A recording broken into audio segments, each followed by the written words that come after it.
É um prazer recebê-los, né, no nosso encontro de psicanálise da Sigmund Freud Associação Psicanalítica.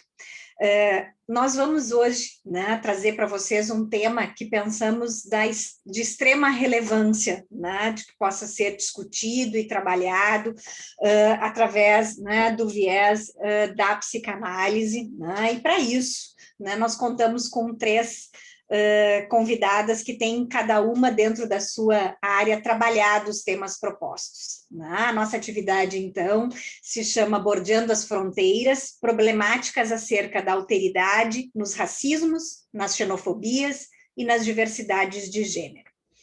Teremos como convidadas a Yasmin Normart, psicanalista e escritora, mestre em psicanálise clínica e cultura pela URGS. Seja muito bem-vinda agora oficialmente, Yasmin. Teremos também a participação da Luciana Lara, que é psicanalista, membro pleno da SIG, mestre em filosofia, e a Carolina de Barros Falcão, que também é psicanalista, membro pleno da SIG e doutora em psicologia e professora universitária. Cada uma das nossas convidadas terá em torno, né, de uns 15 minutos, um pouquinho mais, enfim, né, para poder fazer a apresentação do seu tema, desde a sua perspectiva, e após, então, nós iremos abrir, né, para o diálogo entre todos, sendo que as perguntas e as considerações podem ser feitas tanto por escrito, né, no chat, ou a inscrição feita pelo chat para poder fazer a pergunta ou a consideração de forma oral. As inscrições serão abertas assim que findarem as três apresentações, tá? A fim de que a gente possa organizar melhor a ordem, né, de inscrição para participação no debate. Passadas, então, todas as informações, vamos à atividade. Yasmin, a palavra está contigo. Prazer novamente te receber. Muito obrigada, Débora. Queria agradecer ao Gabriel, que também intermediou todo esse convite, né, para hoje eu estar aqui. Agradecer a Luana e Carolina, né, já por compartilhar desse momento. A Luciana e Carolina, desculpa. Bem, eu vou trazer aqui, né, um texto que eu fiz sobre a experiência do estrangeiro em Neuza Santos Souza e Zildinha Batista Nogueira, né? Foram autoras que se esforçaram por pegar esses conceitos psicanalíticos e pensarem eles dentro desse contexto brasileiro, né? Desse contexto complexo que nós temos aqui nesse país de relações raciais complexas. Tá? Não vou me alongar muito para não perder muito tempo da minha leitura. Vamos lá. A comunidade negra conhece bem a imagem Sankofa. Sankofa é um símbolo da escrita Dinka, uma escrita pertencente aos povos Akan da África Ocidental. Sankofa é um pássaro que tem a cabeça voltada para trás e pode ser traduzido da seguinte forma: é possível voltar e buscar o que ficou para trás e que é necessário para seguir adiante. É este movimento que proponho neste texto. Algo ficou para trás na psicanálise exercida em território nacional. A clínica freudiana chega aqui, um país de relações raciais complexas, sendo pensada e exercida majoritariamente por profissionais brancos. É bem verdade que a psicanálise, sempre em debate com a filosofia, antropologia, política, artes, nunca esteve alheia a refletir sobre as contradições sociais. Ainda assim, foi possível aos psicanalistas brasileiros manter a questão racial distante, tanto do pensamento teórico quanto da prática clínica. Tais profissionais não estão fora do laço social, e este laço social implica em denegar o apartheid racial em que vivemos, implica em deixar uma parcela considerável da população numa situação de desamparo discursivo, uma população que ficou muito tempo demais, sem acesso à possibilidade de enunciação, sendo falada por outros que nunca se implicaram como pertencentes e atuantes neste cenário racial. Assim, a população negra ocupou ou a invisibilidade.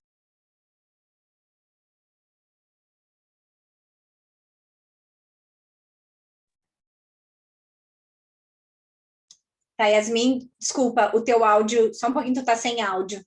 Acho que o teu microfone mutou. Acho que deu um probleminha aqui, né? Isso. Obrigada. Só, acho que um Só pouquinho antes. confirme se vocês estão me escutando. Agora sim. Agora estamos. Me escuta?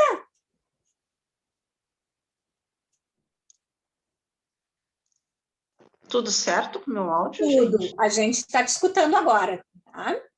Tá bom. Esse estado de coisas não está presente apenas na psicanálise, mas em todos os campos de conhecimento, nas instituições, nas relações interpessoais, a isso chamamos de racismo estrutural.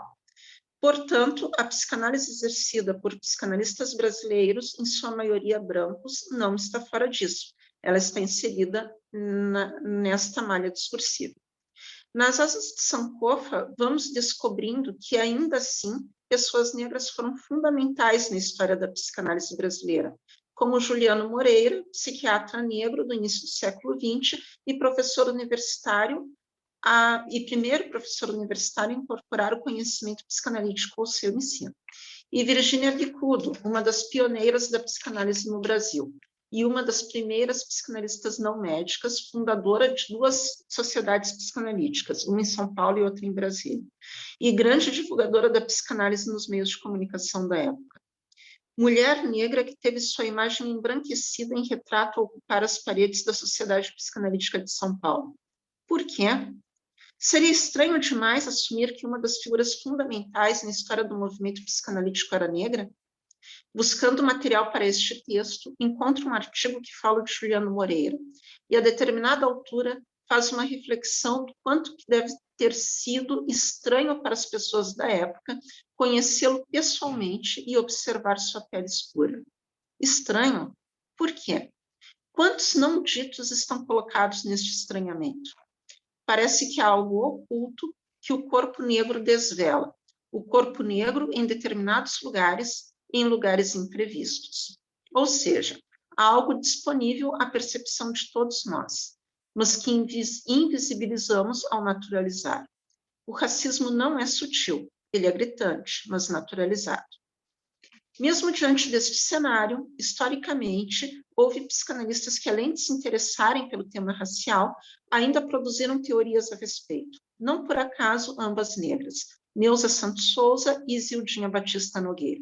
E não por acaso, tanto elas, as psicanalistas, quanto suas produções intelectuais, não entraram nos circuitos de estudos da área, nem na academia, nem nas sociedades psicanalíticas. Foram textos que ficaram pelo caminho, textos delegados à invisibilidade, mas também textos para os quais os convido a parar e dar alguns passos atrás, tal qual Sankofa propõe, para ler, estudar e decidir o que podemos e precisamos para seguir adiante. A característica desses trabalhos é de que não é possível simplesmente importar a teoria de autores europeus e aplicá-la em território nacional. Não há um abandono das formulações psicanalíticas, muito pelo contrário, mas um entendimento de que é preciso rever conceitos, rever o modo como eles operam numa montagem discursiva característica da cultura brasileira.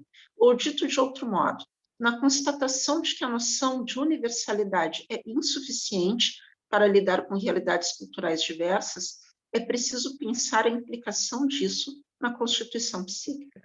Neuza Santos Souza, psicanalista nascida na Bahia, mas tendo formação e atuação profissional no Rio de Janeiro, foi quem fez o primeiro trabalho científico acadêmico sobre a temática de relações raciais na psicanálise brasileira, que mais tarde se transformou no livro Tornar-se Negro, publicado em 1983. Tornar-se Negro é o livro mais conhecido de Neuza. Este texto é o resultado de entrevistas feitas com mulheres e homens negros e negras. Ao longo de 88 páginas, vemos o resultado da escuta atenta de Neuza a estas pessoas, que falavam sobre a experiência de serem negras em uma sociedade de ideais brancos. Neste trabalho, a psicanalista elege o conceito ideal de ego como um operador teórico possível para pensar os efeitos psíquicos do racismo nos sujeitos negros. Entretanto, Neusa tem um texto posterior e menos conhecido, O Estrangeiro, Nossa Condição. Trata-se de um capítulo do livro O Estrangeiro, de 1998, editado pela Escuta Fapesp.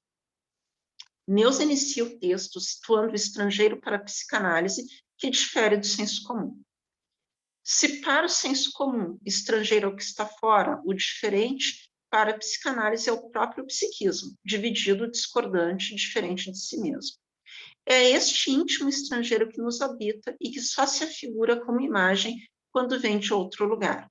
Só o reconhecemos quando vem de fora, e que nesta fronteira imprecisa entre dentro e fora nos causa o efeito de estranheza ou horror. Seguindo os passos de Freud, Neusa vai desenvolvendo a noção de estranho familiar. Aqui eu a cito.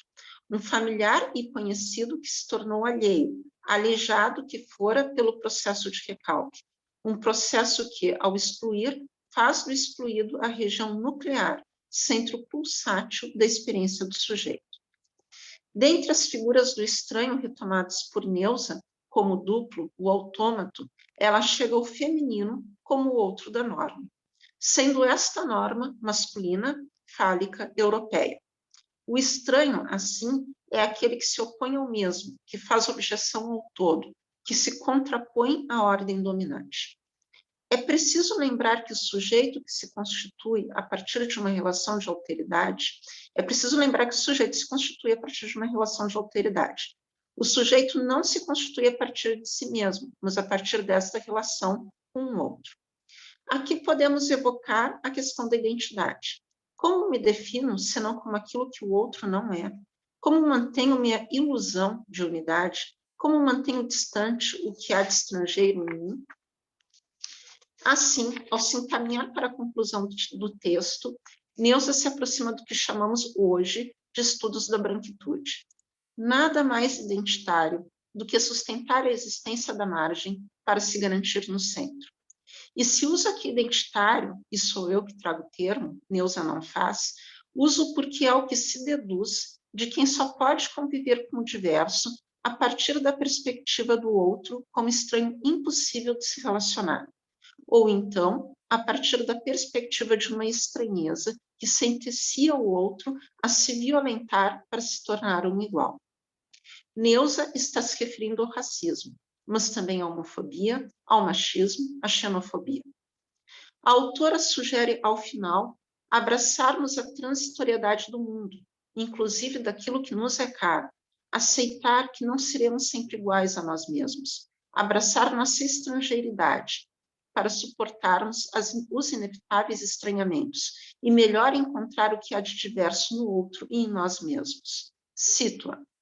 Contra os racismos de todas as cores, de todos os sexos, de todas as crenças, de todas as línguas, de todas as culturas, de todos os países. Contra esse horror que nos vale o estrangeiro de toda parte, o estrangeiro do exterior e do interior de nós mesmos.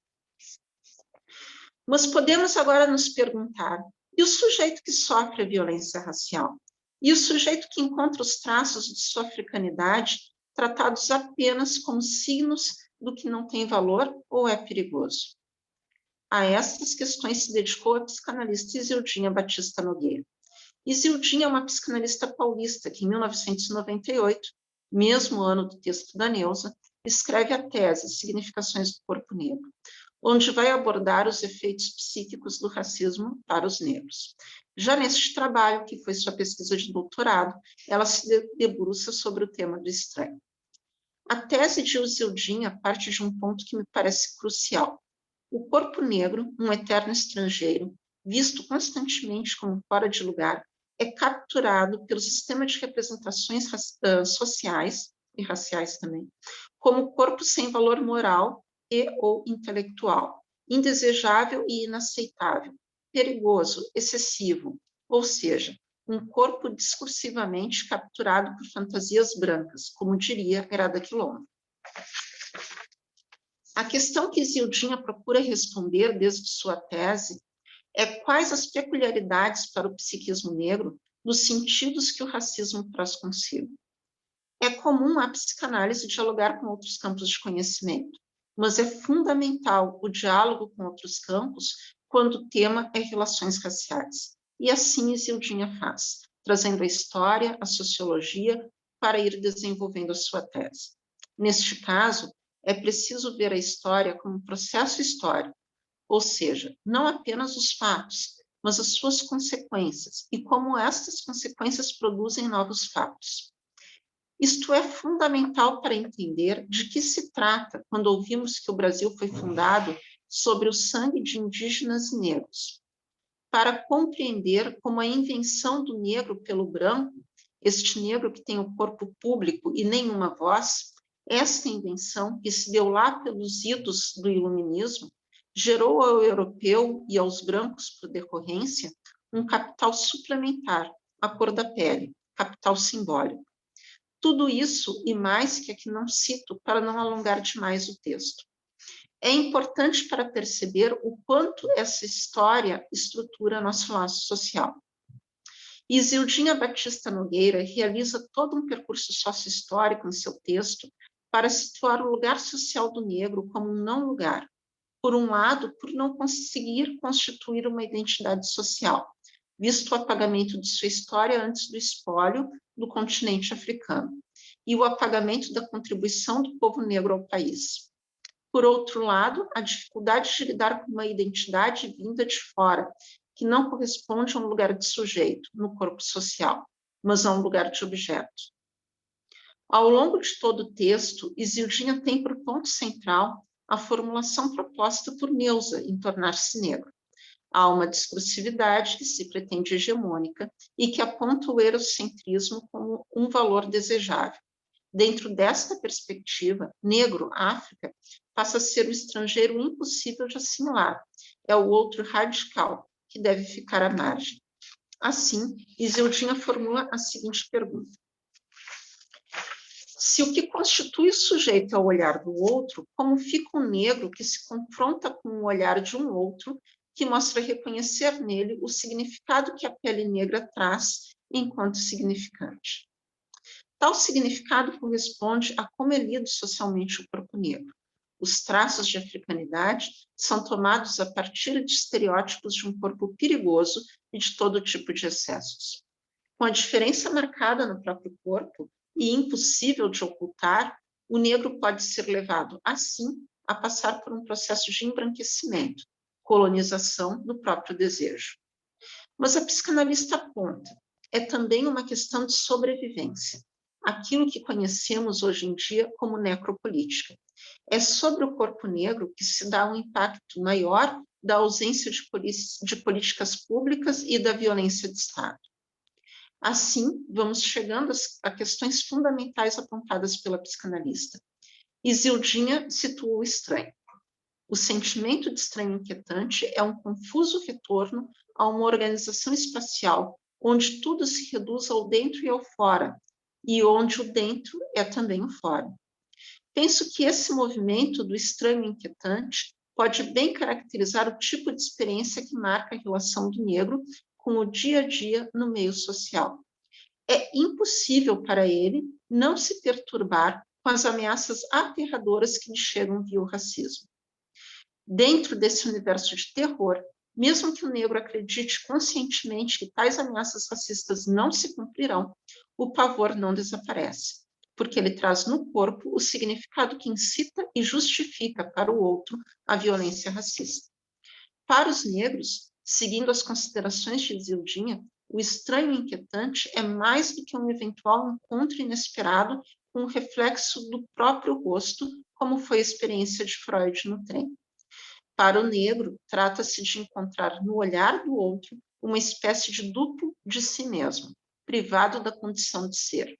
Uma imagem na qual ele não se reconhece, mas uma imagem que o precede e opera socialmente. Resta ao negro, estou citando ela, para além de seus fantasmas inerentes ao ser humano, o desejo de recusar esse significante, que representa o significado que ele tenta negar, negando-se, desta forma, a si mesmo, pela negação do próprio corpo. Assim, a cor da pele passa a ser, além de um objeto social, um objeto também da realidade psíquica. Ao fim de sua tese, Isildinha aponta a ação política como uma saída possível para o sujeito negro, mas que encontrará dificuldades na medida em que terá que lidar com as contradições de um sujeito atravessado pela alteridade branca colocada como ideal. Como dito anteriormente, a tese de Isildinha foi escrita em 1998, antes das políticas de ação afirmativa. Hoje, podemos ver interessantes movimentos da população negra em retomar sua cultura e história, além de uma maior representatividade em espaços públicos. E diga-se de passagem, isso não é apenas bom, é fundamental. Ainda assim, trata-se do início de movimentos descolonizadores, em um país com dificuldade em assumir seu multiculturalismo, e ainda impondo uma hierarquia étnico-racial que determina, inclusive, maior direito à vida para uns em detrimento de outros. Temos muito o que avançar.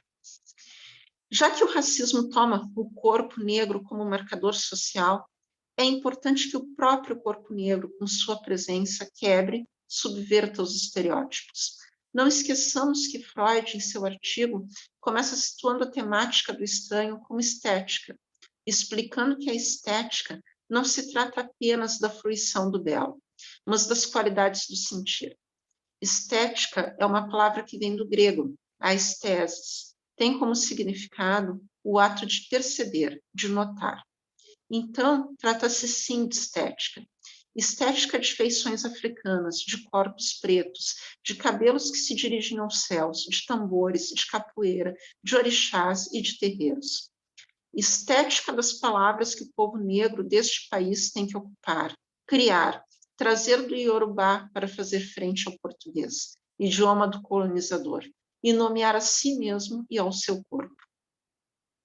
Encerro minha fala com o desejo de que, na ciranda deste dentro e fora, deste familiar estranho, ao qual todos estamos submetidos, que a negritude se aproxime do familiar mais e mais, e que crie uma discursividade que dê conta do que tem por característico, e que a branquitude se relativize na diversidade estrangeira.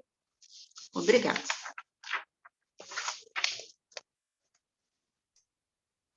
Muito obrigada, Tayasmin, pela tua fala. Nós vamos passar a palavra agora para a Luciana Lara,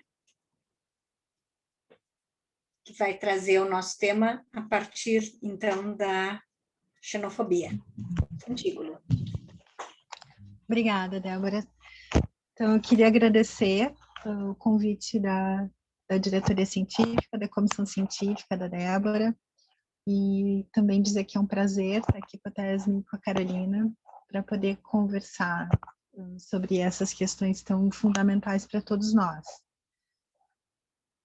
Eu vou ler porque eu me organizo melhor no tempo assim. Vivemos um momento em que é urgente que pensemos sobre os resultados da forma como temos lidado com alteridades e fronteiras. É um tema que parece espreitar a psicanálise. Ser espreitado é um lugar desconfortável, e para sair dele precisamos aceitar as interrogações e desafios. Freud, em um escrito sobre a transferência, dizia que não se vence um inimigo ausente. Com certeza, a melhor forma de tratar um tema complexo é encará-lo nos olhos. A metáfora bélica do não se vence um inimigo ausente, né? Uma entre várias de Freud, já nos propicia um ponto de partida. Homem de seu tempo que era, de guerras e de generais, dos grandes generais, né? Por muito tempo, sua construção teórica falava de um inconsciente, que era um continente a ser dominado e colonizado por grandes exploradores, de um ego a expandir seus domínios e a vigência de suas leis, onde era o id, o ego ad advius, ou de um aparelho psíquico equipado para o trabalho de dominar intensidades, submetendo-as ao reino do sentido. Os psicanalistas têm se dedicado a trabalhar teoricamente sobre cada uma dessas oposições. Apenas quis tomá-las para sublinhar como a construção da teoria psicanalítica, assim como toda a construção do pensamento moderno ocidental, tem sido perpassada pela metáfora do domínio e da conquista do outro, e pela anexação de tudo que é alheio ao terreno do mesmo e da identidade. É um movimento que transcende os limites da psicanálise e que sinaliza o mundo em que ela nasceu e está inserida.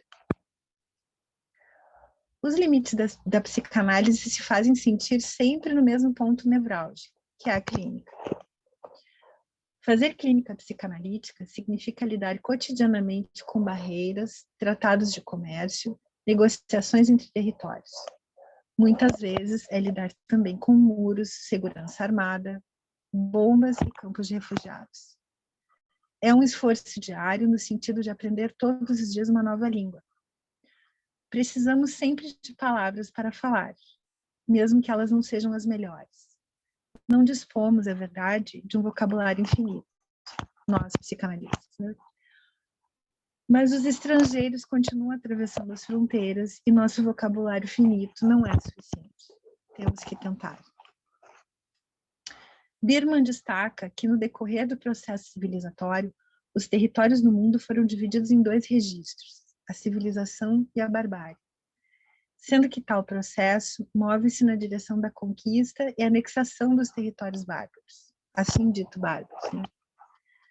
A modernidade ocidental constitui-se pela identificação com a ideia de civilização e com o processo civilizatório, e efetivou-se na materialização dessa empreitada, fundamentalmente na colonização europeia do mundo, iniciada no século XVI. Assim, a oposição civilização e barbárie produziu formas de subjetivação que se instituíram de maneira hierarquizada. A barbárie materializou-se ao longo dos séculos na ideia do primitivo. A leitura hierarquizada da civilização resulta inevitavelmente na inferiorização de qualquer diferença. É importante destacar que, ainda que os registros da civilização e da barbárie sejam delimitados por uma fronteira, tal fronteira caracteriza-se por sua mobilidade. Segundo Birman, a barbárie aloja-se e resiste, portanto, sempre em dobras e franjas da civilização, o que faz com que o processo civilizatório mantenha-se num contínuo processo de relançar-se. Impõe-se aí uma pergunta. É exclusivamente o movimento de resistência que faz com que a assim dita barbárie se aloje nas franjas da civilização? Não existiria também um movimento oposto? Isto é, o processo civilizatório, em seu avanço, não incorreria também na produção ativa da barbárie, na medida em que empurra e encurrala toda a diferença para suas franjas, suas margens? O filósofo camaronês Achille Mbembe, tem se dedicado ao tema da alteridade e das fronteiras com a contundência que nossos tempos exigem. A principal fronteira apontada por Mbembe, desde seu ensaio Necropolítica, publicado pela primeira vez em 2003, é a fronteira que a modernidade ergueu entre seres matáveis e não matáveis. Nesse ensaio, ele formula 3 questões. Quais as condições que determinam o exercício do direito de matar, deixar viver ou expor à morte? Quem é o sujeito dessa lei? O que a materialização do direito de matar diz sobre a pessoa que é condenada à morte?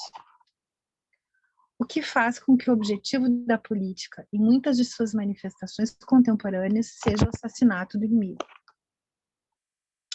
Mbembe, ao formular suas questões, ao mesmo tempo afirma claramente: a modernidade estruturou uma forma de viver em que a morte do outro não é apenas tolerável, mas na qual há uma contínua e macabra produção de situações em que ela é necessária.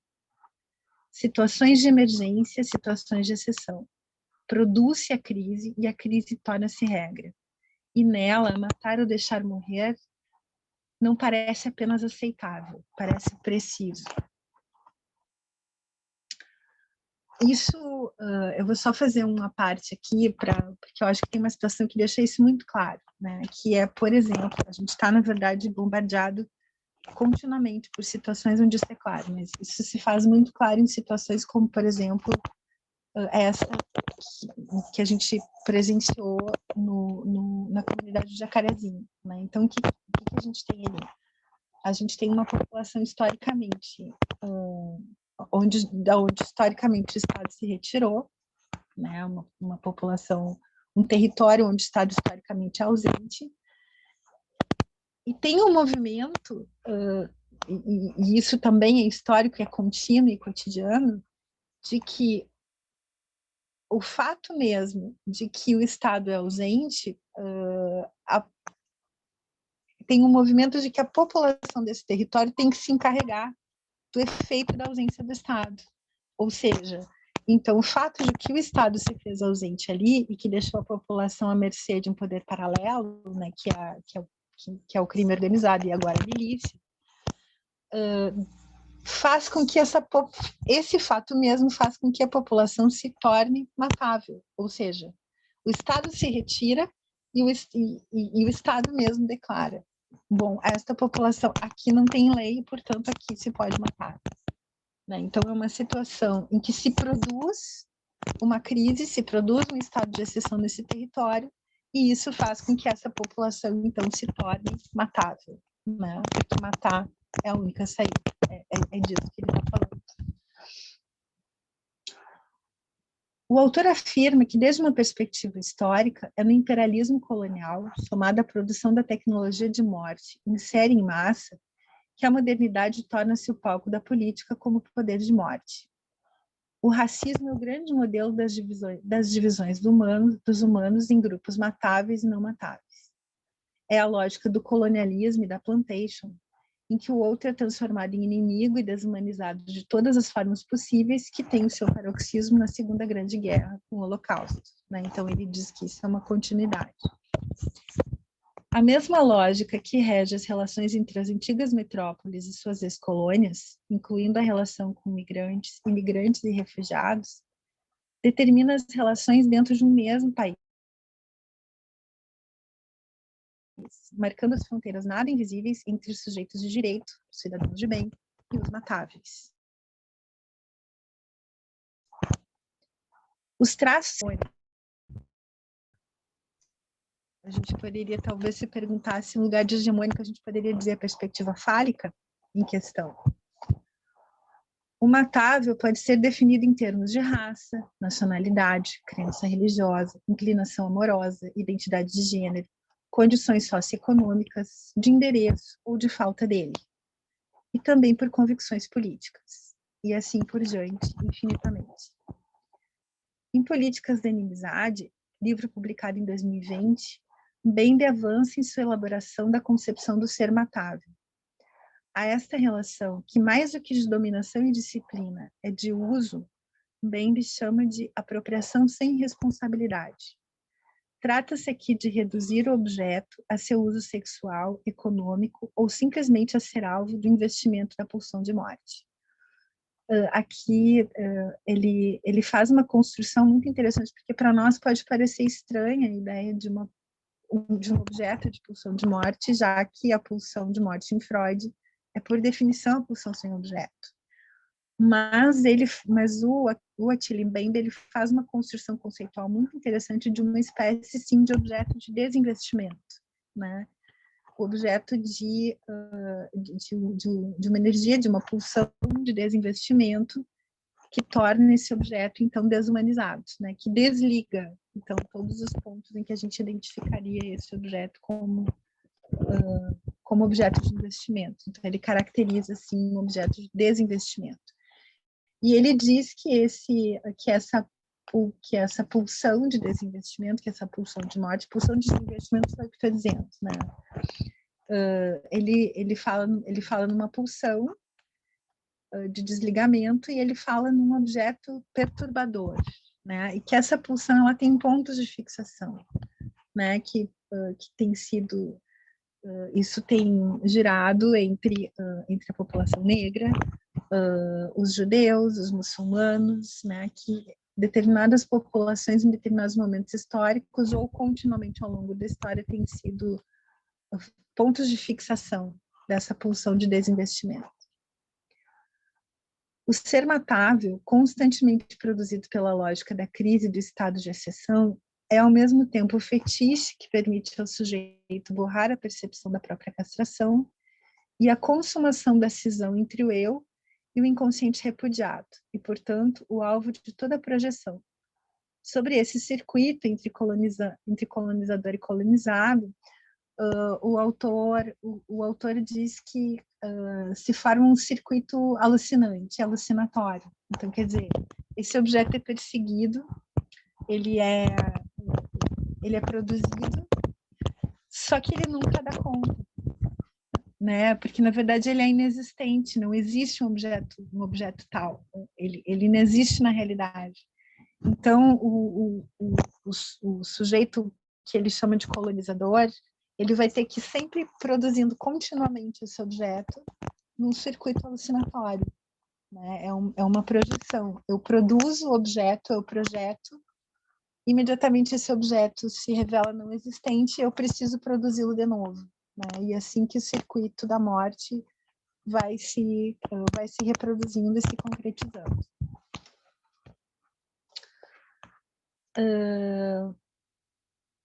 Bom, como a gente sempre constrói as falas a partir de interlocuções e a partir das trocas, ou seja, na alteridade que a gente vai produzindo as coisas que a gente pensa, eu trouxe para concluir uma pergunta que me fez muita questão e que veio no grupo de seminário de Psicopatologia 2, que eu coordeno aqui na SIG.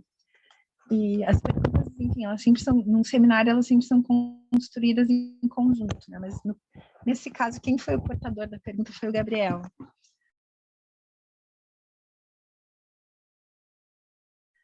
E me ecoou muito a questão pertinente, né? Ele perguntou, é um seminário onde a gente estuda neurose, conflito e formação de sintoma. E a gente estava falando, enfim, sobre o sintoma e o sofrimento. E o Gabriel, então, formulou a seguinte pergunta a partir da discussão que a gente estava fazendo no grupo. Ele indaga como será que sofre o sujeito que projeta, né? Como será que sofre o sujeito que projeta o seu ódio e assim constrói o inimigo, né? Ele chamou de soldado, né? Mas nesse funcionamento psicótico alucinatório, qual será o sofrimento do sujeito que faz tal projeção? Como que é possível para a gente escutar esse sofrimento se ele não está sob a égide, sob a lógica da culpa neurótica, mas não é dessa forma que esse sujeito sofre? E se não sofre, não demanda e não escuta, e não faz laço, o que fazer com isso, né? Como escutar e produzir uma apropriação do sofrimento e, portanto, uma demanda que resulte num laço. E aí eu queria só concluir dizendo que eu não tenho a resposta para essa pergunta, evidentemente, mas eu pensei em trazer uma coisa que também fala sobre isso. E ele diz que, no fundo, sou perfeitamente capaz de destruir tudo que abomino, mas isso não me exime do vínculo que eu mantenho com o terceiro.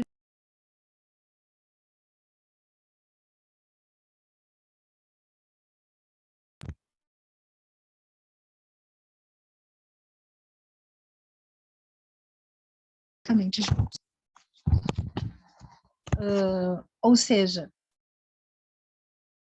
aquilo que eu projeto no outro nunca deixa de ser meu.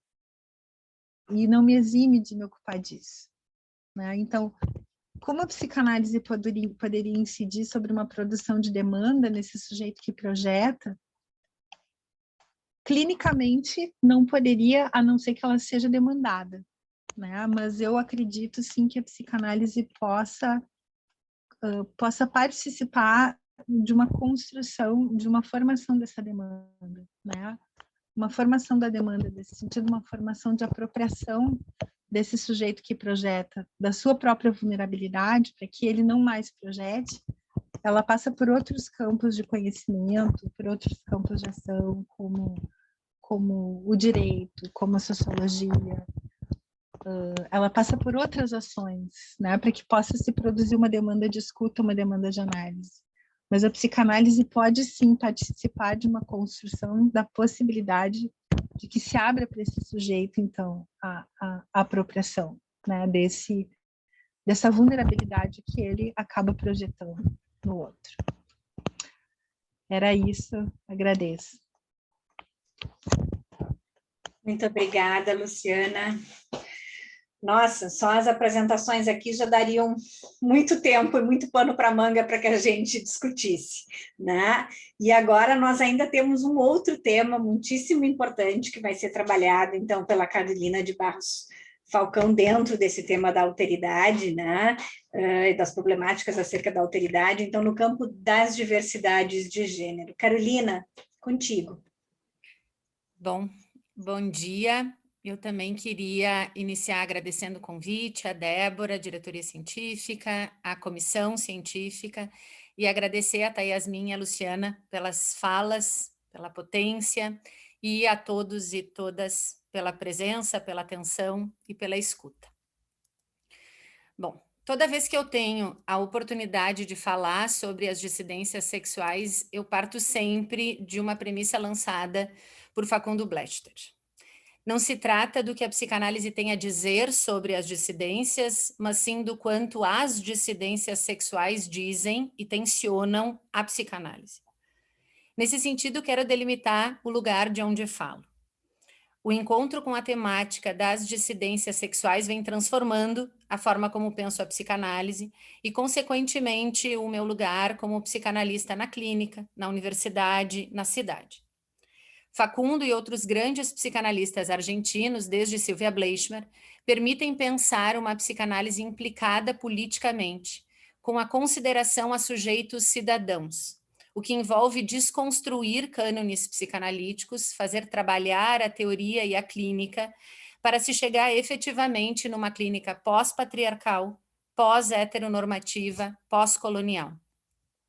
Isso significa pensar, então, uma clínica que inclua as noções de gênero, classe, raça, etnia, como elementos necessários a um processo de análise.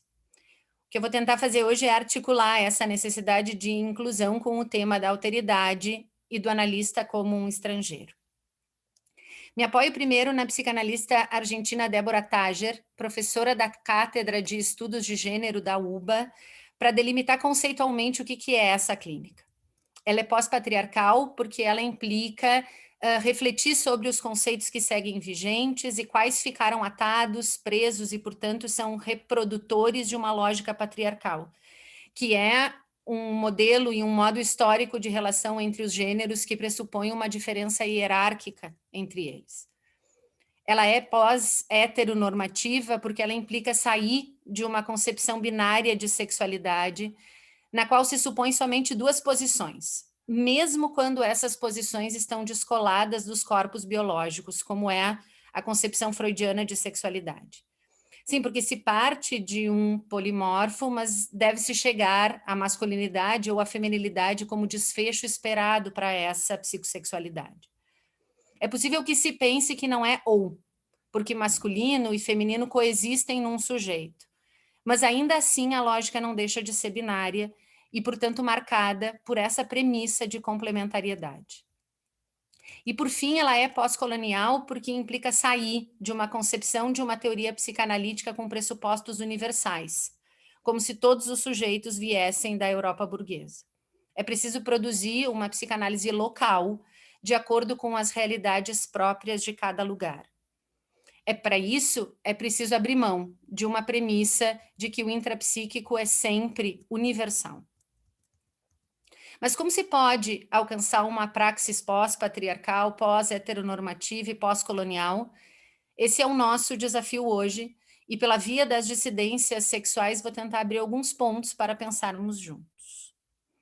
Quando se pensam as articulações possíveis entre psicanálise, gênero e dissidências sexuais, surge sempre um primeiro problema. Há lugar para a temática do gênero na psicanálise? E se sim, que lugar é esse? Parto de Sylvia Bleichmer e de sua concepção de sujeito psíquico via articulação de duas fundamentais dimensões, a produção de subjetividade e a constituição psíquica. A noção de constituição psíquica remete ao conceito de psiquismo, de aparelho psíquico. Logo, tem a ver com o inconsciente e com a materialidade psíquica estrito sensu. Materialidade essa que obedece a leis e a processos que excedem a produção de subjetividade. São os construtos que nos permitem pensar o sujeito de inconsciente. Mas a própria Sylvia Bleichmer faz um alerta. Ela diz: quando um momento histórico ou uma cultura põe em risco um enunciado, isso indica que aí há algo que estava falseado desde o começo. Ou seja, algo não funcionava desde o início. Não é que os seres humanos tenham mudado, é que os enunciados têm limites. E isso vale para os enunciados psicanalíticos também. Já a produção de subjetividade é para Bleichmer histórica, política e social. Alude, portanto, aos modos pelos quais os sistemas de representações estão instituídos para que os sujeitos possam se incluir na sociedade em que têm que viver. A produção de subjetividade está atravessada por uma teoria do sujeito que não é só de sujeito de inconsciente, mas é de um sujeito histórico. E as práticas sexuais estão atravessadas pelos modos de socialização da produção de subjetividade de cada época. E por que a psicanálise deve articular-se à dimensão histórica e política? Para Bleichmer, esse sujeito que é atravessado pelo inconsciente está articulado por uma lógica que permite a consciência da sua própria existência. O eu, que se constitui a partir de uma matriz imaginária, tem sempre uma dimensão instituída pela própria cultura. E me parece fundamental recuperar a importância do eu, não como essa categoria adaptativa trabalhada por certas escolas pós-freudianas, mas como o agente articulador, ligador das experiências psíquicas, viabilizador de satisfações, defesas e principalmente de transformações pulsionais. Como sustenta Tamiya Yushi, o argumento de que o inconsciente é atemporal e ahistórico não é mais suficiente para entender o sujeito. Nunca foi. Se no inconsciente não há registro de gênero, no eu há. E como bem descreve Bleichmer, as identificações de gênero se fundam sob a égide das identificações primárias. O eu que tem gênero movimenta-se histórica e politicamente desde cedo, ao mesmo tempo em que instaura o polimorfismo de uma sexualidade ampliada que nunca será redutível à genitalidade, enquanto seus processos de sexuação são engendrados posteriormente, dando conta do atravessamento da diferença. A psicanálise, então, que se ocupa das dissidências sexuais, tem colocado a trabalhar conjuntamente os conceitos de sexo, gênero e de sexual, que inclui a concepção de uma sexualidade ampliada e dos processos de sexuação, tal como faz Laplanche. Ele diz: o gênero é plural. É geralmente duplo, com o masculino e o feminino, mas não o é por natureza. É muitas vezes plural, como na história das línguas e na evolução social. O sexo, esse é dual. Ele o é pela reprodução sexuada e também pela simbolização humana, que fixa e engessa a dualidade em presença-ausência, fálico-castrado. O sexual é múltiplo, polimorfo. Descoberta fundamental de Freud, ele se movimenta psiquicamente, fundamenta-se no recalque, no inconsciente, na fantasia. É o objeto da psicanálise. Não há elemento, pois, que não seja atravessado por determinações sócio-históricas e por dispositivos discursivos. Os enunciados exógenos que estruturam o psiquismo ao serem metabolizados, as consequentes interpretações que o eu é capaz de fazer, os ideais, a leitura humana sobre a natureza. Todos são atravessados por uma operação interpretativa que se dá a partir de uma perspectiva regulada por um sistema de normas organizadas pela cultura. E é justamente pelo inerente intrincamento entre o intrapsíquico e os processos de subjetivação que a categoria de gênero, assim como a de classe, a de raça e a de etnia, devem ser incluídas no campo e no discurso psicanalítico. Num modelo, tal como propõe a Yushi, de uma psicanálise que pode, pela hibridez com outras áreas e com outras leituras, sair de uma posição em que é capaz de ser fechada, datada, opressora e até mesmo alienada. Ou seja, cabe um questionamento crítico acerca das normas e dos dispositivos discursivos que regulam a nossa forma de ler, compreender e interpretar o mundo psíquico e seus fenômenos. Já sabemos, desde Freud, que a escuta de um psicanalista somente vai até onde o psiquismo desse psicanalista é capaz de ir. Tomando essa premissa como central e sustentadora do tripé, não seria fundamental também incluir uma crítica sobre as normas e as perspectivas alienantes nas quais também estamos inseridos? A premissa da alteridade como central na escuta analítica tem justamente a ver com isso. A escuta psicanalítica somente é possível se ela não reduzir o outro ao mesmo, se ela não converter o estranho em familiar, e ainda, como destaca Yushi, se ela não abafar o ininteligível do inconsciente aos modelos de inteligibilidade historicamente situados. Há tempos falamos que o analista é um estrangeiro. Há tempos nos posicionamos no não saber do outro, partindo da experiência de termos acessado o desconhecido de nós mesmos, dos nossos processos de análise. Mas como ser estrangeiro de um desconhecido que não obedece às lógicas e às perspectivas desde as quais alicerçamos a nossa própria subjetividade? Como podemos ouvir esse ininteligível? Será que conseguimos escutá-los a partir dos nossos modelos de inteligibilidade? Linda Quebrada nasceu Lino. Depois foi Lara, uma estranha que fazia o que Lino não conseguia, sempre à noite. De quem era, no máximo, um corpo para um sexo num banheiro escuro, sem beijo na boca. Depois, desde um longo processo de enfrentamento de um câncer, surge Linda Quebrada, uma bicha travesti. Esse é o processo retratado no documentário Bicha Travesti, que conta a busca de Lin por si mesma. Ela diz: eu digo da importância que o documentário teve para mim na minha própria investigação de mim mesma, de pensar e no ato de nomear quem eu sou, que é esse corpo, de pensar o feminino e o masculino nesse corpo, de pensar que eu sou um pouco mulher, mas eu não chego ao patamar de mulher, nem ao patamar de homem, que eu sou a falha desse sistema. É quase como se eu fosse realmente o que não deu certo. E me apropriar dessa falha, me assumir nessa falha, para então dar um nome a esse processo, que é bicha travesti. E ela segue. Entre o fundo do poço e a profundidade do poço, eu sou. Eu inventei a Linda Quebrada para salvar a minha vida.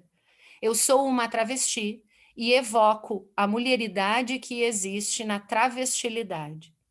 Cara de mulher, corpo de mulher, jeito de mulher, bunda de mulher, peito de mulher e pau de mulher.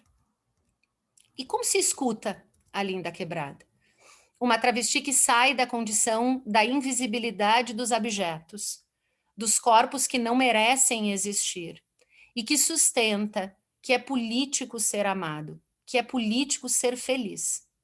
Lin vive da música, do cinema, da televisão, da arte. Lin mostra para o mundo exatamente isso que o mundo propõe tanto a esconder, o ininteligível das possibilidades do sexual. Ao fim de seu premiado documentário, ela se dirige a nós, que insistimos em dizer quem elas são. Nós que detemos a verdade sobre o sexo e sobre a sexualidade, organizados pelo paradigma da diferença, e que para Freud é, em última instância, uma diferença anatômica. Ela diz: nós que somos histéricas, né? Nós que somos loucas, mas é claro. Se não nos dão, ou se nos dão apenas o mínimo para nos mantermos vivas, se nos dão um mínimo ou quase nenhum afeto, e daí dizem que nós temos um transtorno de identidade de gênero, mas nós não vamos dar esse gostinho a vocês, porque eu não sou louca. Eu posso estar louca, mas eu serei o meu próprio transtornar.